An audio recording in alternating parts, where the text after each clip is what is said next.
Welcome to MJ Hobby Corner. MJ here. And so I have another little project that I want to show. And this project's going to go on into 2022, but I wanted to experiment a little bit with it first and kind of get my ideas to flow so I know what I'm going to do later on as I expand this project. So for today, I just want to show you guys what I do with some low priced toys. And in this case, it's a big bag of sea creatures that I bought very inexpensively. And well, it has a ton of sea creatures in it. So plenty of material to work with.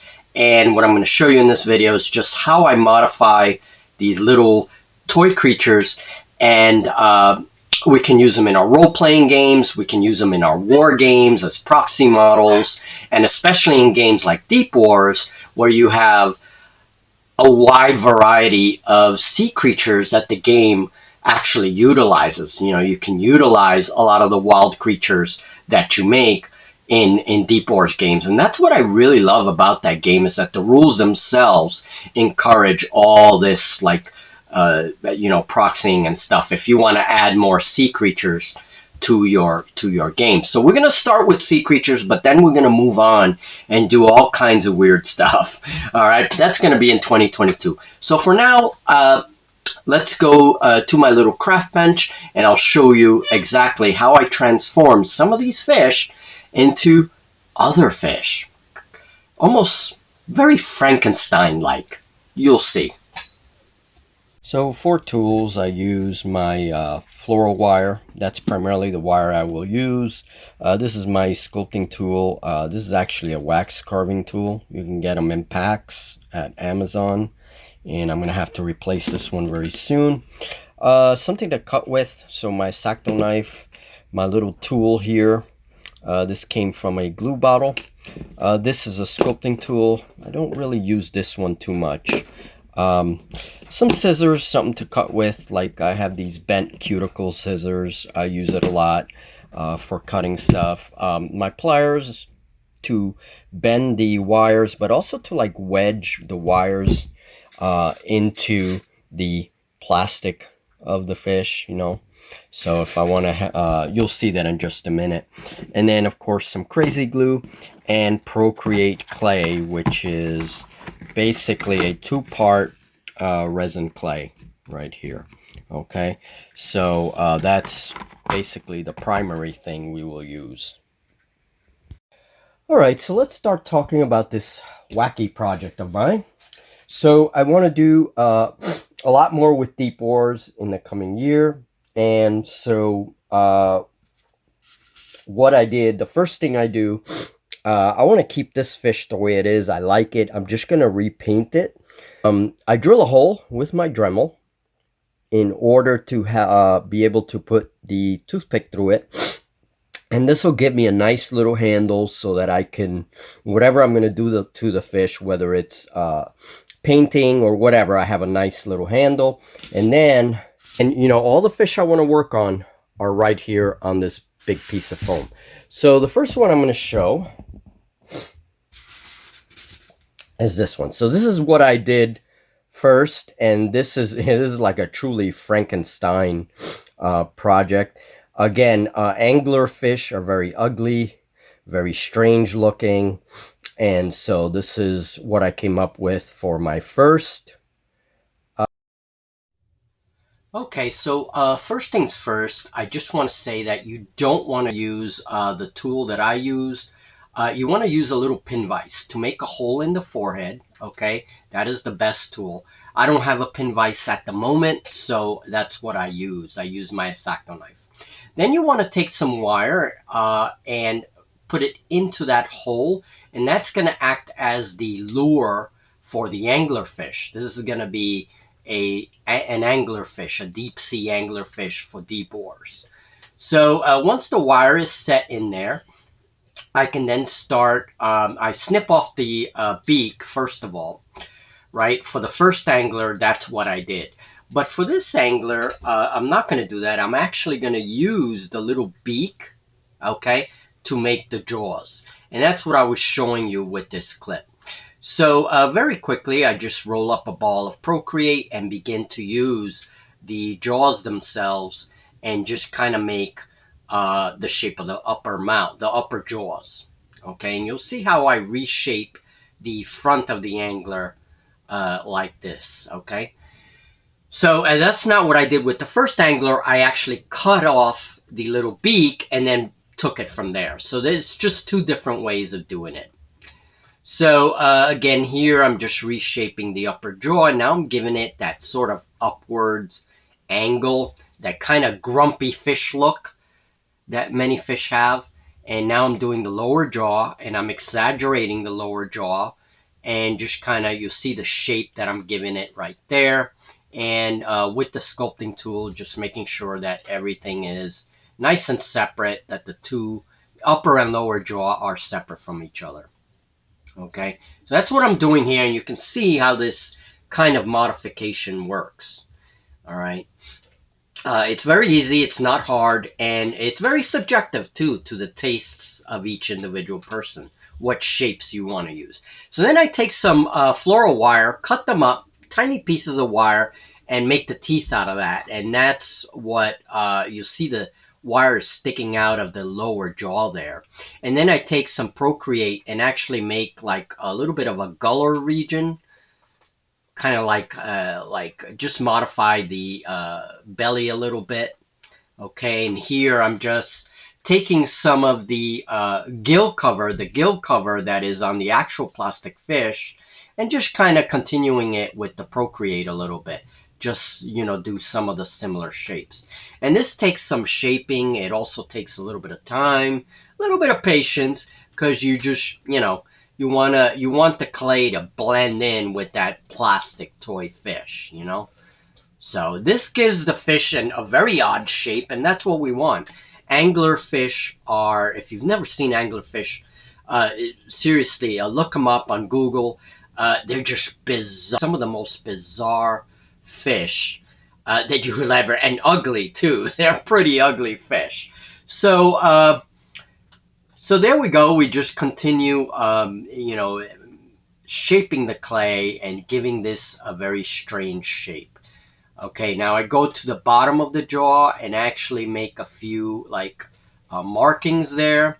That part is usually, there's some bone there usually, so I just kind of outline the bones, and then that's it, pretty much. Now at the base of the lure, I put a little bit of clay and do like a little bump, and that will also help attach the wire better. Okay, and that's what I did with these clips. I just sped them up a little bit. Okay, so I take some of my floral wire, bend it into a U, and then smush this end here with my pliers, so I have like this kind of structure. Let me see, because my camera, there you go. All right, so I have that kind of structure, and that goes embedded into the clay. So going back to my fish, I continue to do some reshaping of the lower jaw and of the gill area.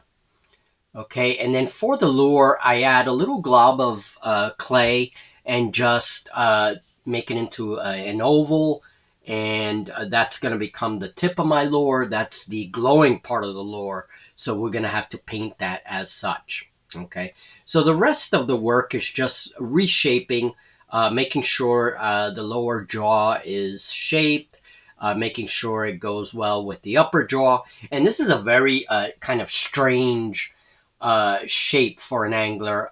This angler has a huge maw, as you can see, and I go back and do some of the markings for the lower part of the jaw, like where the bones are. There's some soft flesh there. Oh yeah, and last but not least, to make the eyes, I have this little thing, this little tool. This was part of a glue-like nozzle, an old glue nozzle, and I saved it, and it's become a very useful tool to make these kinds of impressions. All right, so there you go. Let's let this dry now, this new Frankenstein fish. All right, so let's let this dry. Then, I start painting, and when I paint some of these deep sea fish, um, I like to use this thing, and this actually works. I was surprised. Um, it doesn't, it's not strong enough to show up on camera, unfortunately, but I do color the little angler bits with the glow in the dark paint there, and it's actually really cool. I'm curious to see how it'll look in the dark tables that I play in, with the blue light. So, but let's let this dry, and that's it.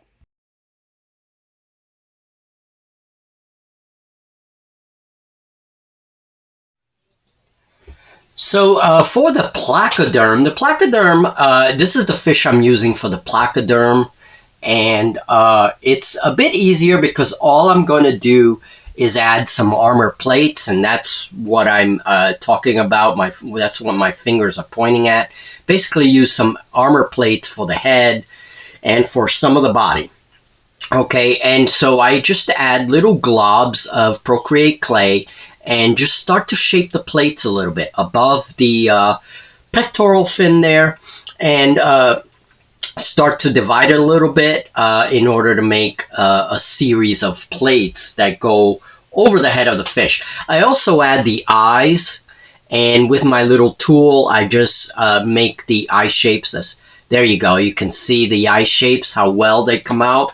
Um, and again, all I'm going to be doing for this piece is add a bunch of clay bits and then shape them into the plates. Just basically kind of smush them, make sure they stick to the plastic really well, and shape everything, and make sure that the edges of the plates are divided well enough so that you get all these different like plates, and sharp edges and stuff.